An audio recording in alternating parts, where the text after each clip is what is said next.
Magandang umaga, narito na mga balita sa inyong PRTV News Break. Hindi natitinag ang mga nagnanais na mapanagot si Vice President Sara Duterte kaugnay sa mga kinasasangkutan nitong isyu ng korupsyon.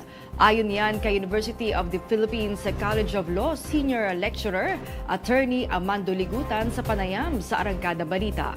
Aniya, bagaman parang nabuhusan ng malamig na tubig ang impeachment case sa pangalawang Pangulo, hindi ibig sabihin na tapos na ito. Sa makatwid, tuloy-tuloy lang dapat at hindi dapat nakabase sa tinatawag niyang political climate dahil may mga ebidensya naman na magpapatunay laban kay VP Sara.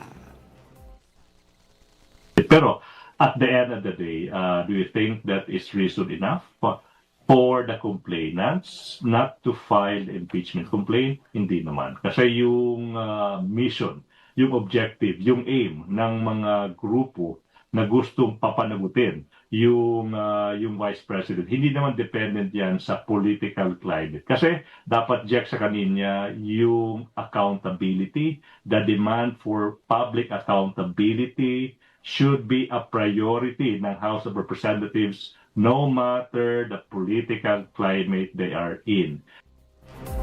Iginiit ni Alliance of Concerned Teachers sa Party List Representative Antonio Tino na hindi dapat gamitin ang issue ng flood control projects anomalies para kalimutan o pag-ipagsawalang bahala ang mga kinasasangkutang issue ng korupsyon laban kay Vice President Sara Duterte.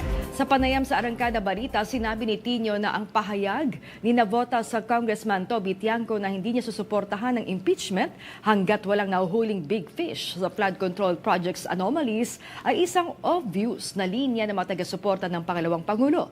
Sabi pa ni Tino na basta sangkot sa anilay pagwaldas sa public funds ay hindi dapat makalimutan at dapat na pagbayaran. Na pinagbabangga ito doon sa pagpapanagot sa pagwaldas ng confidential funds ng Vice President ay actually linya yan ng mga pro-DDS, no, yung mga rabid DDS trolls in particular na nakikita natin sa SOCMED. Yan ang paulit-ulit na sinasabi diyan, 'di ba, ng mga bayaran na SOCMED trolls ng DDS. Sabi nila ay bakit sinisingil niyo pa tong confidential funds scam nandyan yung flood control issue. No, ang punto natin ay hindi maaaring pagbanggain at mali na pagbanggain ito.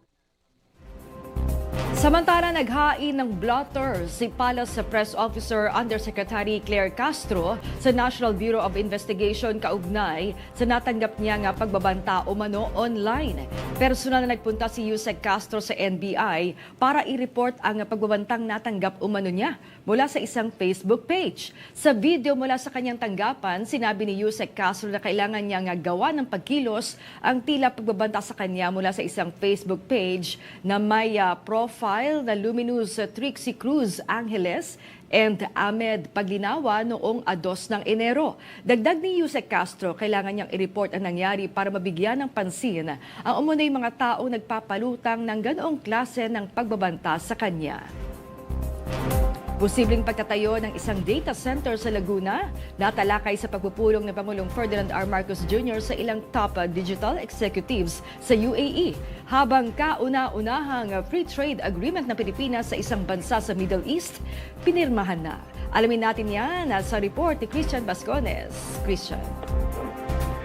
Maan pinatibay ng Pilipinas at United Arab Emirates ang ugnayan pangkalakalan at pamumuhunan matapos mahikayat ni Pangulong Ferdinand Marcos Jr. ang mga top executives ng Damag Digital at masaksihan din ang paglagda sa makasaysayang free trade agreement ng dalawang bansa. Sa isang business meeting sa Abu Dhabi, nakipagpulong si Pangulong Marcos kasama ang ilang miyembro ng kabinete kay Damag Digital founder at chairman Hussein Sawani, kung saan tinalakay ang posibleng malaking pamumuhunan sa digital infrastructure ng Pilipinas. Kabilang din dito ang posibleng pagpapatayo ng isang malaking digital hub ng digital infrastructure ng Pilipinas kabilang ang planong pagpapatayo ng data center sa Laguna. Ayon sa Malacanang, nagpahayag ng suporta ang Pangulo sa planong proyekto na inaasahang magiging pinakamalaking data center sa bansa at magtutulong sa Pilipinas bilang isa sa mga data center hub sa rehiyon kasabay ng pagpapaunlad sa cloud services at artificial intelligence.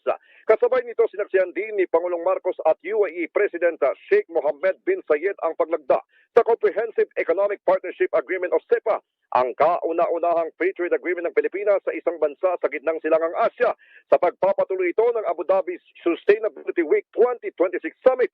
Layo ng CEPA na pababain ng taripa, palawakin ang pamilihan ng mga produkto at serbisyo, palakasin ang pagpasok ng pamumuhunan at pagbubukas ng bagong oportunidad para sa Pilipinong negosyante at mga nagtatrabaho sa UAE, kabilang ang nasa IT industry, tourism, healthcare, education at construction.